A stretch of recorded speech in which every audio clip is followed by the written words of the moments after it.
Noong nakaraang 2 episodes ng FPJ Location Vlog ng Rai TV ay binisita namin ang lugar na madalas gamitin ni The King sa kanyang mga pelikula tulad ng Padrino, Isang Bala Ka Lang, Muslim 357, Umpisahan Mo Tatapusin Ko, Kahit Konting Pagtingin, Dito sa Pitong Gatang, Walang Matigas na Tinapay sa Mainit na Kape, at Ang Dalubhasa.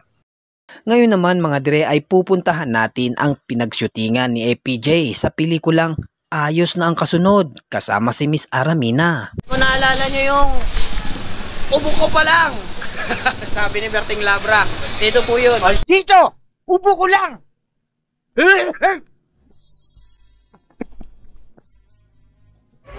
Kumusta kayo mga dire? Welcome sa Rai TV.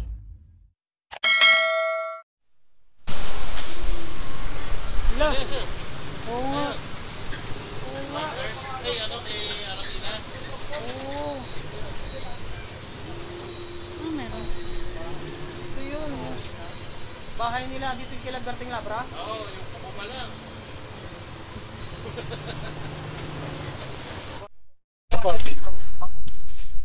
Kaya kung naalala nyo yung ubo ko pa lang, sabi ni Berting Labra, dito po yun. Dito! Ubo ko lang!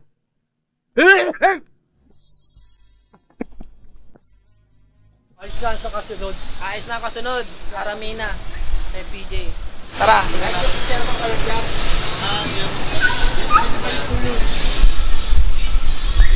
Ayan. Dito po yung eksena sa pelikulang Ayos na Kasunod. Kung naalala nyo si Tata Berting Labra, sabi niya, ubo ko pa lang. Kaya naglabasan yung mga kalugar niya. Sumugod kasi mga FPG boys. Sila ka Ernie David, Ray Comia, at marami pang iba. Dito po yun.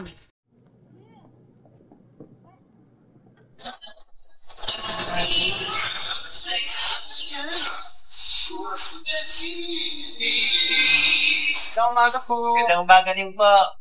Kami po ay vlogger po, sir. Pinablog namin yung mga dating location ni FPJ. Sa kabila po. Ang bahay po niya, sa kabila po. Sa kabila. Dito, pero nag-shift din po siya dito. Opo, dito pa sa bahay na to. Ito bahay ko. Ito po ang bahay na to. Yung kila Aramina. Ayos na kasunod. Ayan. Ayan, ito yung ginamit nilang bahay. Ito pala yun. Oo, yan. Ang galing. Galing nga. Siya pa rin pala, no. Na-restore nyo po. Ito po. Kayo may-ari na. Ayun, ito po mismo. Yan, pinto. Yan yun. Ikot ka dito, si Nanay May. Ano pangalan niyo po, Nay? Corazon. Si Nanay Corazon. Hello po, good morning po. Nakakatuwa naman. Oo. Ayaw nga, namatay eh.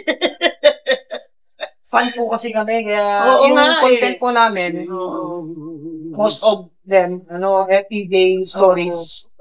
So ito, binabalikan namin. Galing na po kami doon sa kabila. Yung sa may kwadra niya doon. Yes, galing na po kami doon. Tapos naalala namin, mayroon pala silang eksena dito. Oo. At ito pala yung bahay mismo. Pero ang bunganga. Paano nga hindi niya masabi na ikaw ay duwa? Sila, Berting Labra. Oo, yan sila. Si Jimmy Santos. Ayun yung kanto, yung paliguan po. Opo, yan. Baka makalimutan mo. Ay hindi, kaya lang dadaan muna namin sa metal yan. Dito naligo si Jimmy Santos. Yan din po yung nag-away-away.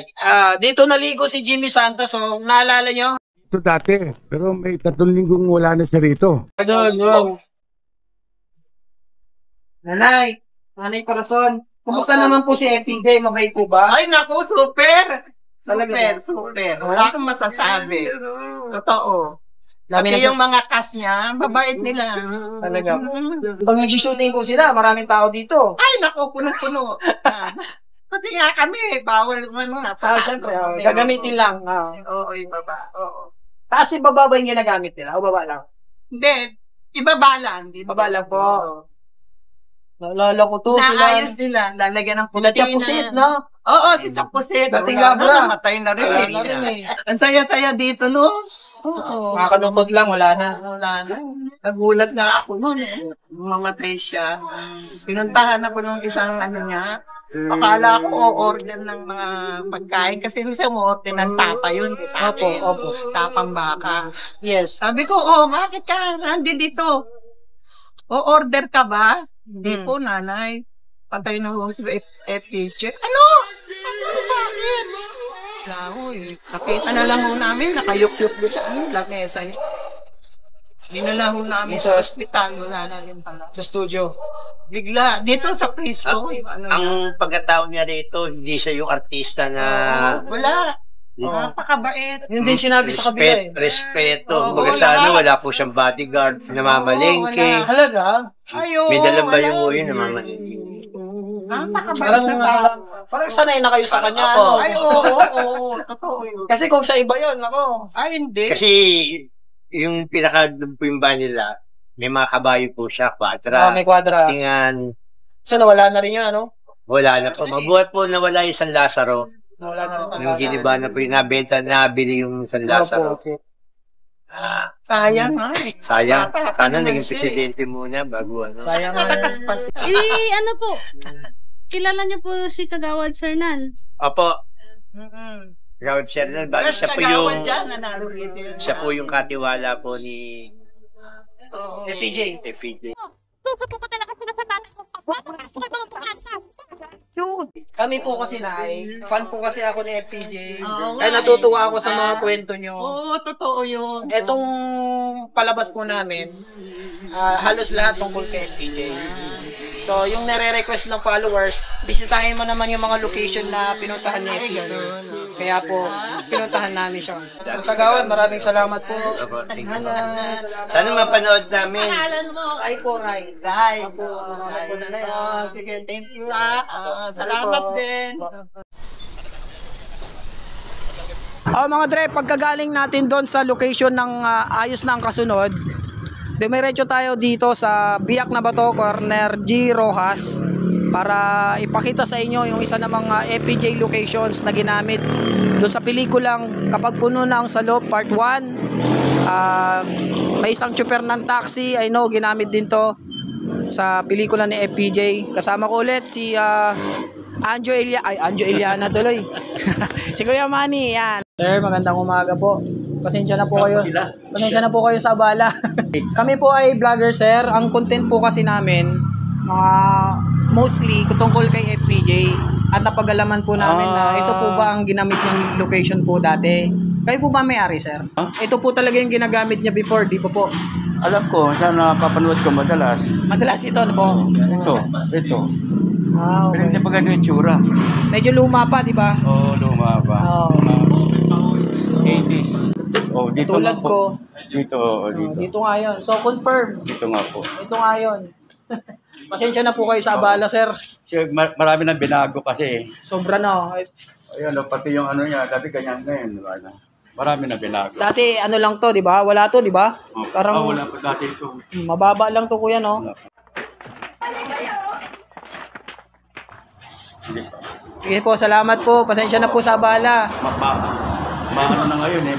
Sino po may-ari nito, sir? Sino po ang may-ari ng unit? Wala po rito. Halos wala na ano dito. Yung mga nagbe-bed space na lang po na nandyan. Halos okay. wala na po yung dati. Sayang wala yung may-ari, di natin makakausap. Pero anyway, salamat po. Anyway, na-confirm natin na ito talaga yung ginamit ni FPJ sa pelikulang May Isang Tsuper ng Taxi Kapag Puno ng Salop Part 1.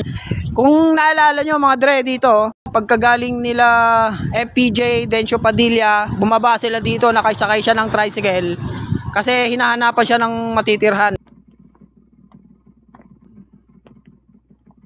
Galing siyang probinsya, so tinulungan siya ni Tata Dencio Padilla para tumira dito kasama nila Direk Rudy Mayer, kung naalala nyo yon.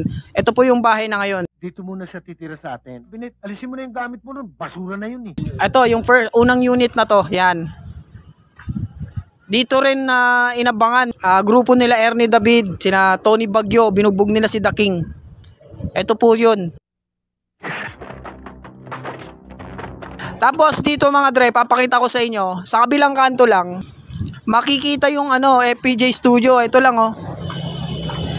Corner ng Biak na Bato tsaka G. Rojas. Ito po mismo. Yan, yung building na yan. Yung building na po yan, yung FPJ Studios. Yan, so katabing-katabi niya mismo yung unit. I'm sure hindi lang ito yung ginamit ni FPJ na location, marami pang iba. So kayo ba nare-recall nyo yung apartment na to mga dre? O yung mga solid na FPJ fans dyan, I'm sure naaalala nyo to.